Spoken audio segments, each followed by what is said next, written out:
Hello guys! Welcome back to my channel. At kung bago ka sa channel na to, I'm Za and this is Za Canada. Today, we are going to talk about a special topic and ito yung mga common na ginagawa ng mga Pilipino OFW na nagigipit sa ibang bansa. So, ikaw ba yung mga tao na nakautang na sa online? Tapos, bigla kang nangutang, tas biglang lumobo yung utang mo dahil sa paglaki ng interest. Okay? So today, yan ang pag-uusapan natin ngayon.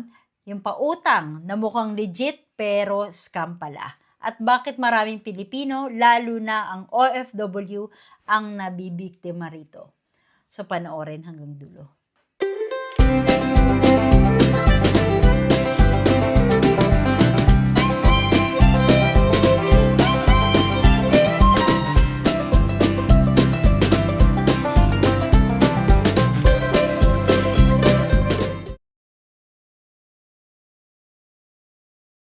Well, thank you so much for subscribing into my channel. At kung hindi pa, mag-subscribe na kayo.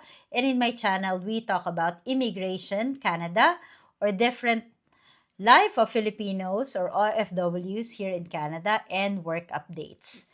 And today, we are going to talk about those people na nangungutang sa online. Ang dami ko kasing lately na nababasa about nangungutang.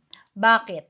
There are a lot of Filipinos who are losing their status here in Canada. And in order for them to stay or in order for them to support their families, for the time being, habang naghihintay ng bagong LMIA or habang naghihintay ng bagong work permit, they tend to lend or they tend to borrow money. Not lend, sorry, yun nga pala yung nagbigay.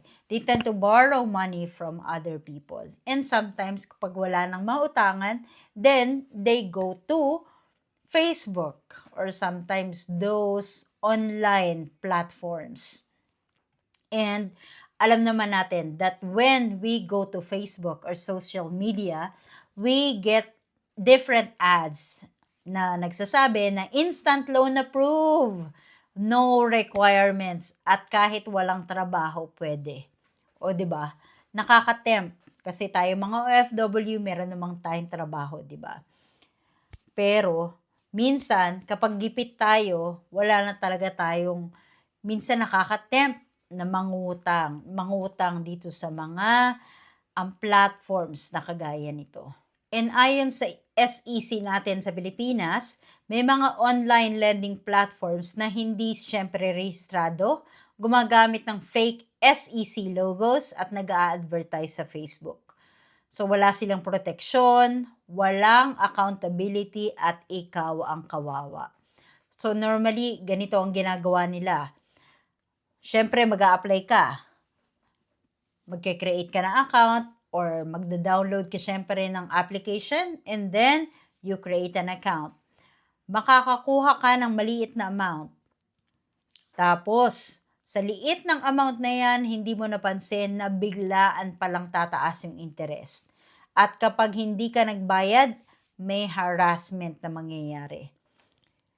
Well, I saw this video in Rafi Tulfo channel again about these type of scam na ginagawa nga sa online. Ang ginagawa nila is they get screenshots of contacts nung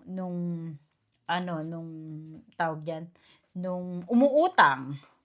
Tapos kapag nakuha nila yung screenshots at kapag may time na hindi nagbayad yung umutang, then ang ginagawa nila is tinatawagan nila yung kapamilya mo at ipopost kanila online.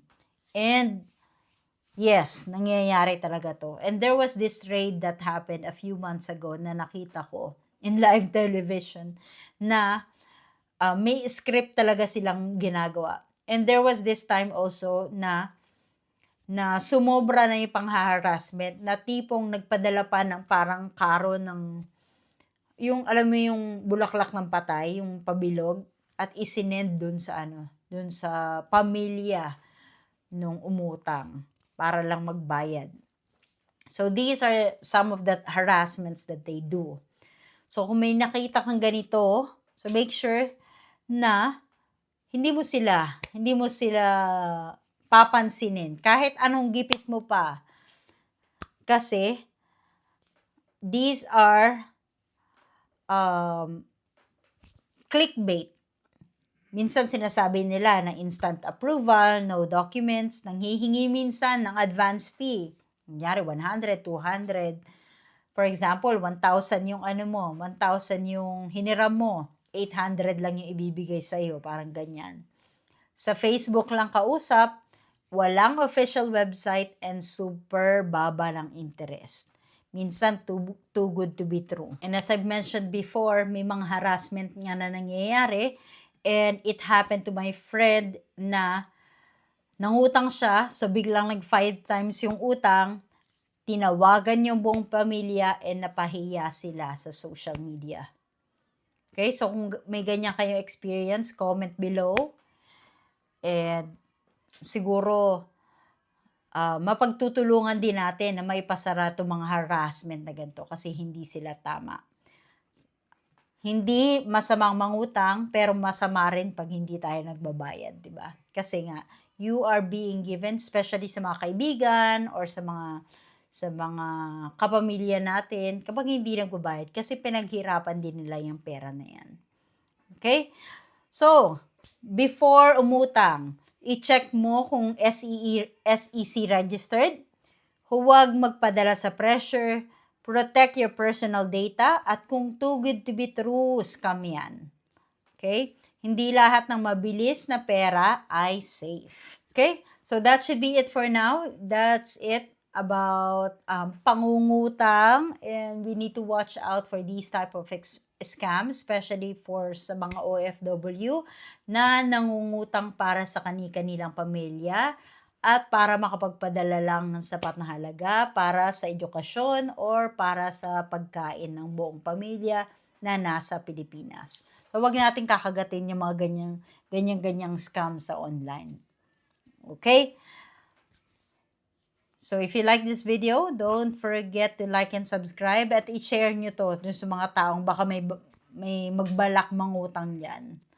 Okay? Sa mga ganyang platforms. Baka makatulong to na ma-warningan sila. Okay?